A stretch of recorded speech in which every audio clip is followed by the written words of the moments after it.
খবর শুনছেন Indian news TV থেকে। প্রথমে হেডলাইন্স। সেকেমে প্রাপ্তি হলেও কেন বঞ্চিত দার্জিলিং? বাজেটের সমালোচনায় সরব মমতা। সমাজে প্রতিটি শ্রেণীকে শক্তিশালী করবে কেন্দ্রীয় বাজেটের প্রশংসায় মোদি। কারখানার বজ্রে দূষিত খড়ি নদী সরব বিজ্ঞান মঞ্চ। পার্ক সার্কাস, পার্ক স্ট্রিট, বালিগঞ্জের একাধিক রেস্তোরাঁ, হোটেলের খাবারের নমুনায় বিষাক্ত রাসায়নিকের খোঁজ মিলেছে। নতুন করে আর নেট ইউজি পরীক্ষা নয়, জানালো সুপ্রিম কোর্ট। এবারে আসছি বিস্তারিত খবরে। সিকিমে প্রাপ্তি হলেও কেন বঞ্চিত দার্জিলিং? বাজেটের সমালোচনায় সরব মমতা। বন্যা নিয়ন্ত্রণে সিকিম, আসাম, হিমাচল এবং উত্তরাখণ্ডের জন্য বাজেটে বিশেষ বরাদ্দ ঘোষণা করেছেন কেন্দ্রীয় অর্থমন্ত্রী নির্মলা সীতারামন। কিন্তু দার্জিলিংয়ের জন্য কোনো ঘোষণা আলাদা করে ছিল না কেন্দ্রীয় বাজেটে। নির্বাচন মিটতেই বাংলার কথা বেমালুম ভুলেছে মোদী সরকার। তোপ বাংলার মুখ্যমন্ত্রী মমতা বন্দ্যোপাধ্যায়ের। তিনি বলেন, ভোটের জন্য বাংলার দরজায় করা নাড়লেও পরে বাংলার কথা ভুলে যায় কেন্দ্র সরকার। কেন্দ্রীয় বাজেটের সমালোচনা করে মুখ্যমন্ত্রী মঙ্গলবার বলেন, ওরা দার্জিলিং থেকে ভোট নেয়, নির্বাচনের সময় বড় বড় কথা বলে, কিন্তু ভোট মিটলেই দার্জিলিং, কালিম্পং, মেরিক, কার্শিয়াংকে ভুলে যায়। এটাই ওদের প্রবৃত্তি। ওদের উচিত দার্জিলিংয়ের ভাই বোনেদের কথা মনে রাখা। মমতার সংযোজন, অন্যরা কেউ কিছু পেলে আমরা আপত্তি নেই। সিকিমে প্রাপ্তি হয়েছে, কিন্তু বাংলা দার্জিলিংকে বঞ্চিত রাখা মেনে নিতে পারবো না। নির্মলার বাজেটে বঞ্চিত বাংলা দাবি বাংলার মুখ্যমন্ত্রীর। সমাজে প্রতিটি শ্রেণীকে শক্তিশালী করবে কেন্দ্রীয় বাজেটের প্রশংসায় মোদি। কেন্দ্রীয় বাজেট সমাজে প্রতিটি শ্রেণীকে শক্তিশালী করবে। অর্থমন্ত্রী নির্মলা সীতারামন বাজেট পেশ করার পর দেশবাসীর উদ্দেশ্যে ভাষণে এমনটাই জানালেন প্রধানমন্ত্রী নরেন্দ্র মোদি। মঙ্গলবার সকাল 11টায় তৃতীয় মোদী সরকারের প্রথম পূর্ণাঙ্গ বাজেট সংসদে পেশ করেন অর্থমন্ত্রী। বক্তৃতা করতে ওঠে তার নেতৃত্বাধীন সরকারের প্রথম বাজেটের প্রশংসা করে মোদি বলেন, এটি সমাজের সব শ্রেণীকে শক্তিশালী করবে।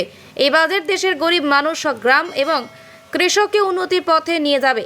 মোদি তার ভাষণে আলাদা করে উল্লেখ করে মধ্যবিত্ত শ্রেণীর কথা। তার কথায়, এই বাজেট নতুন মধ্যবিত্ত শ্রেণীকে শক্তি যোগাবে। বাজেটে মহিলা এবং ছোট ব্যবসায়ীরা উপকৃত হবে বলে জানান মোদি। মোদির ভাষণে গুরুত্ব দেওয়া হয় কর্মসংস্থানকেও। নির্মলার ঘোষণাকে উদ্ধৃত করে তিনি বলেন, কাজের বহু সুযোগ তৈরি হচ্ছে। প্রধানমন্ত্রী উল্লেখ করেন, কর্মক্ষেত্রে প্রবেশ করা নতুন পেশাজীবীদের প্রভিডেন্ট ফান্ড বা ভবিষ্যৎ নিধিতে বিশেষ সুবিধা দেওয়ার বিষয়টি নির্মলা সংসদে জানান। প্রথম যারা কাজে ঢুকছেন তাদের প্রভিডেন্ট ফান্ডে 1 মাসের বেতন জমা দেওয়া হবে। তাছাড়া আগামী 5 বছরে 1 কোটি যুবক যুবতীকে ইন্টার্নশিপের সুযোগ করে দেওয়ার ঘোষণা প্রসঙ্গে মোদি বলেন, এর ফলে গ্রামীণ এলাকার যুবকেরাও শীর্ষস্থানীয় সংস্থাগুলোতে কাজের সুযোগ পাবেন। কারখানা বজ্রে দূষিত খড়ি নদী সরব বিজ্ঞান মঞ্চ। দূষণে কবলে পড়েছে খড়ি নদী। অভিযোগ, পানাগড় শিল্প তালুকের একটি মদ কারখানার বজ্র জলে দূষিত হচ্ছে নদী। প্রশাসনের কাছে দূষণ রোধের আর্জি জানিয়েছেন এলাকাবাসী ও পশ্চিমবঙ্গ বিজ্ঞান মঞ্চ। গলসিয়াক ব্লক প্রশাসনের তরফে দাবি খতিয়ে দেখার আশ্বাস দেওয়া হয়েছে। মানকর পঞ্চায়েতের মারক গ্রামের জলাশয় থেকে বেরিয়ে খড়ি নদী গোয়ালাপাড়া ছুঁয়ে বুদবুদের সাধুনগর বুদবুদ বাইপাস হয়ে গলসি পেরিয়ে আউশগ্রাম গিয়েছে। নাদনঘাটে ভাগীরথীতে মিশেছে খড়ি। স্থানীয়রা জানিয়েছেন, নদীতে সারা বছর জল থাকে না, তবে বর্ষা নদীর জলে চাষ করেন বুদবুদ ও গলসির বহু মানুষ। দীর্ঘদিন নদীর সংস্কার না হওয়ায় সেটি মজে যেতে বসেছে। পাশাপাশি দূষিত হয়েছে জল। জলের রং কালো হয়ে গিয়েছে। নাব্যতা কমায় বর্ষায় নদীর জলে প্লাবিত হয় কৃষিজমি। পারাজের বাসিন্দা শেখ আমনের দাবি, 8 বছরের বেশি সময় ধরে নদীর জল দূষিত হচ্ছে। ব্যবস্থা না নেওয়া হলে নদীর অস্তিত্ব থাকবে না। গলসির বিভিন্ন এলাকায় নদীতে কিছুটা হলেও জল থাকে, সেই জলে অনেকেই মাছ ধরতেন। স্থানীয়দের দাবি, নদীর জল ব্যবহার করলে চর্মরোগ হচ্ছে। এখন নদীতে মাছ নেই বললেই চলে। দূষণে মাছ মরে যাচ্ছে। স্থানীয়দের একাংশের অভিযোগ, এলাকার মদ কারখানার বজ্র নিয়মিত নদীর জলে পড়ছে, ফলে জল দূষিত হচ্ছে। জল থেকে দুর্গন্ধ ছড়াচ্ছে। বুদবুদ থেকে মানকর যাওয়ার রাস্তায় আন্ডারপাস পেরোনোর পরে দুর্গন্ধ টের পাওয়া যায়। পার্ক সার্কাস, পার্ক স্ট্রিট, বালিগঞ্জের একাধিক রেস্তোরাঁ, হোটেলের খাবারের নমুনায় বিষাক্ত রাসায়নিকের খোঁজ মিলেছে। শহরের একাধিক রেস্তোরাঁ, হোটেলে অভিযান চালিয়ে খাদ্যের নমুনা পরীক্ষা করে সম্প্রতি ভেজালের হদিশ পেয়েছে কলকাতা পুরসভার স্বাস্থ্য বিভাগ। পার্ক সার্কাস, পার্ক স্ট্রিট, বালিগঞ্জের একাধিক রেস্তোরাঁ, হোটেলের খাবারের নমুনায় বিষাক্ত রাসায়নিকের খোঁজ মিলেছে বলে বিভাগের দাবি। ওইসব রেস্তোরাঁ, হোটেল মালিকের বিরুদ্ধে মোটা টাকার জরিমানাও করেছেন পুর কর্তৃপক্ষ। এরই মধ্যে ভেজাল খাবারের নমুনা পাওয়া শহরের হোটেল রেস্তোরাঁগুলির তালিকা সে বিতর্কে জড়ালো কলকাতা পুলিশ।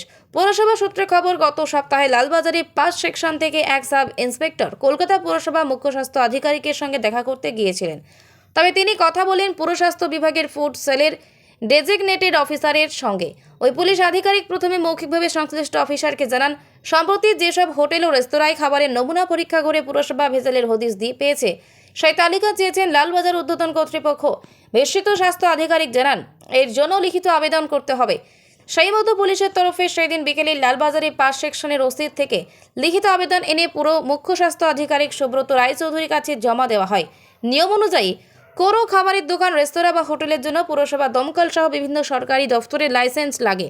কলকাতা পুলিশের এক আধিকারিকের কথায়, হোটেল রেস্তোরাঁর ক্ষেত্রে সবার শেষে কলকাতা পুলিশের লাইসেন্স লাগে।